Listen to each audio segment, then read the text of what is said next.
Al, happy Halloween. Happy Halloween. Happy Halloween. Happy Halloween. It's very spooky. It's the spooky times now. It is. I mean, it really is. But... Welcome to October. Get on your favorite costume and go get candy because it's time to celebrate Halloween. I love candy.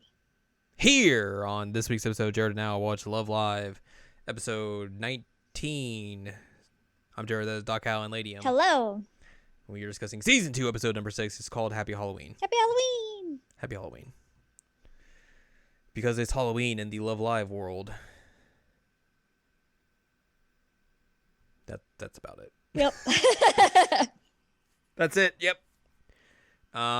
So Muse and Arise are going to be performing at a Halloween event in Akihabara. Mm-hmm. This is outside of the Love Live preliminaries. It's just an exhibition event. And the whole of Muse are like, man, we got to figure out a way to make a big impact as we get ready for this event. We got to somehow outperform Arise. Get people to notice us. We got to be noticeable. Which basically entails them trying to find some weird outfits to wear and make that be the way that they're like, oh, look at us. We're different. So like they're at first they're like, what if we all dressed up as like school clubs? And they all do that. I love that really Nico is like got her face covered. She's like, why? They try dressing up as some glam rockers. Some glam rockers indeed. Yes. They also tried just a few other ideas as well, but nothing Like really dressing sticks. as each other. They try and act as each other. Yeah. They dress and act as one another to try and figure out if that's the way to do this, which leads to some very weird personifications. Yeah, that was odd. Essentially, nothing really does Sticks. the thing. Yeah. They get interviewed for the event, and they're all like, "Yeah, come see us, we're here." And then like they're like, "All right, let's go to a video from Arise." And Arise are like, "Hey, what's up? We're the champions. You want to come see us? Yeah, we're gonna be there. Also, we're gonna drop confetti on all of you right now." Bam. And then the confetti drops on everyone. They're like, "Whoa! Arise is the coolest. Arise has done it again." You could say they've risen to the occasion. Ah! The fact that they didn't even bother to show up is like kind of silly, though. They're busy. Are they? I mean, they got schoolwork. So does Muse. Have you seen some of the people in Muse Okay, yeah, fair. with regards to their schoolwork? You're right. You're right. Point proven. I love that when they dress up in the glam rock that they get called to the like principal's office basically, and they're like, yeah, don't do that. Please stop scaring the other students. What are you doing? Knock it off. So yeah, they like we said, they basically try impersonating each other to see if that would do anything, and nothing really happens. It's just them goofing on each other. Really, Mm-hmm. they're like, "Am I really like that?" And it's like, "Yes." Yes. Am I really like that? Yes. Eventually, Honoka's just like, "Oh, we don't need to do anything. We're fine. We're good as We're we are. We're all different. We're gonna be good. God. We'll be A-okay." And then they perform Dancing Stars on Me. Mm-hmm.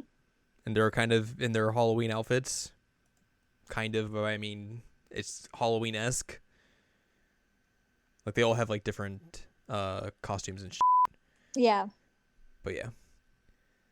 That's basically the episode. Basically, this is the most filler episode there is. Not a whole lot happens. Also, the episode ends and Yukiho's in Honoka's room trying to, like, clean up and finds a piece of paper and is like, "Whoa!" Whoa! Which the payoff's going to be completely terrible and not worth your time. Yeah. But we'll talk about it next episode. Yeah. But yeah, like, man, not a whole lot happens this episode. It's literally like, oh man, we should be different. But what if we're not different? What if we're fine the way we are? Yeah, I mean that's the gist of what happened. It's yeah. Yep. As I was mentioning before we start recording. I'm like, this is gonna be a pretty short episode because there's not really a whole lot to it. But like, I tried to remember. Maki is like a devil type character. There's some pirates in there. Nico's a cat. This was the scene where I was like, this is what it looks like when you have a weird UR costume set up in School Idol Festival All Stars. And you're not wrong. Also, how in the heck is Nico a cat, but Ren is not a cat? That's a great question. But yeah, there are definitely pirates in there. There's kitties, there's demons or devils or whatever, witches. It's a very odd combo. It's Halloween-esque. Sort of. But yeah, this episode was very bleh. But it's Halloween. Halloween, spooky. Very spooky. Spooky. I don't know why I did my voice like that. Well, yeah, let's talk about some trivia real quick. Let's do it. Our ending credits character this time is Maki. Okay. Why? Just because they needed to put her somewhere. Okay. During the Another Club and Change scenes, Muse impersonated as themselves or dressed up as other school clubs by appearance. Honoka was a tennis player, and she also impersonated Umi. Kotori was a lacrosse player, and she impersonated Ellie. Umi was a scientist, and she impersonated Ren. Ren was a swimmer, and she impersonated Maki. Maki was a ribbon dancer, and she impersonated Nozomi. Hanayo was just an orange, just in an orange suit. Yep. And she impersonated Nico, which was basically the best one of these. Yeah, I agree. Nico was a kendoka, and she impersonated Kotori.